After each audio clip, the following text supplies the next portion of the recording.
Cheers, Andy, for joining us today. Maybe you could tell us a little bit about yourself and your role as a caster for Vainglory. So I'm here as a contracted freelance caster.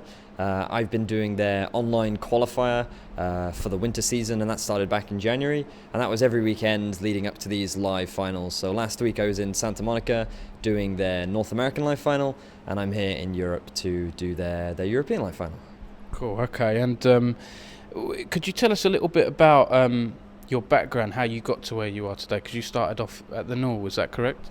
So my first sort of position on camera was with the NUEL. Yeah, I got asked to be a part of the analyst desk in their live event last year because I was a competitive player in the UK and the NUEL. So that's where things sort of started for me.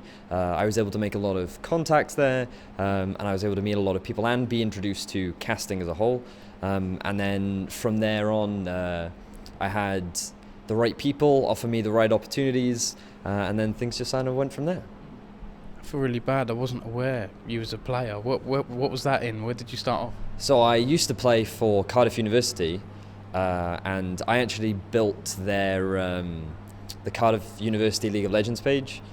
So I came along, there wasn't really a scene for League of Legends in Cardiff, and I made a Facebook page like, hey, if anyone wants to come play League, just come join the Facebook page, we can talk all day about League. And before I knew it, like 30 people joined on the first day that it came up, and a lot of people were interested in playing competitively, and so we put together the Cardiff A team, and we did make the Super 8 back when I was playing, but that's about as good as we got. Nice, cool, okay. And could you tell us a bit about what you've done since the NUEL? Does it tend to be, as a caster, I'm guessing like you're a full-time caster, does that tend to be on a contractual freelance basis? Or, because I know there are some guys at ESL that seem to be full-time there, but how have you sort of found your way?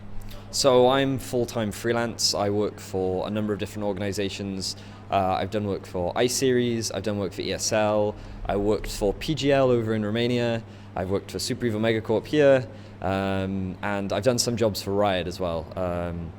So typically I'm quite lucky. In fact, I'm very, very lucky because I got in at the right place at the right time. There weren't really any caster positions, color casters in the UK at the time, and so they really needed one. I had Excoundrel, who was my coach at the time, helped me a lot, get me introduced into the scene, and then once I was in the scene, I just sort of learned a lot from the people that I worked with. They enjoyed working with me, so they were happy to have me back. And just kind of snowballed from there. People heard about me from other people, and it just kind of blew up very quickly, much quicker than I was expecting, really. Cool. And what are your thoughts on Vainglory? You know, it's I guess it's growing. How does that compare to other esports games you've worked on? So Vainglory is very fast-paced. It is for touch, which is a little bit different from what people are used to, and I would encourage people to try and give it a go because it's surprisingly fun, especially the amount of flexibility that's available in it. So if we just compare it to something like League, where you have quite an established meta, and if you pick a hero or a champion, it goes in a very specific place, whereas in Vainglory, they don't do that. A single hero can be played in every single role, and you can build them in a bunch of different ways, so there's way more variability, and it's very exciting that every single meta shifts in like a week or two because people come up with new ideas. So it's super action-packed, and I think it's fun. It is growing as an esports, but it will take a while, I think, because I think a lot of PC gamers in particular will take quite a bit of convincing before they accept the idea of a touch game being an actual esport. But the competition is real, the players are very talented, and the skill ceiling can be quite high. With already big orgs like TSM picking up a team over in North America, SKG2 and Team Secret here in Europe, I can see it growing pretty rapidly within the near future. Excellent. Thanks very much for your time. My pleasure. Cheers.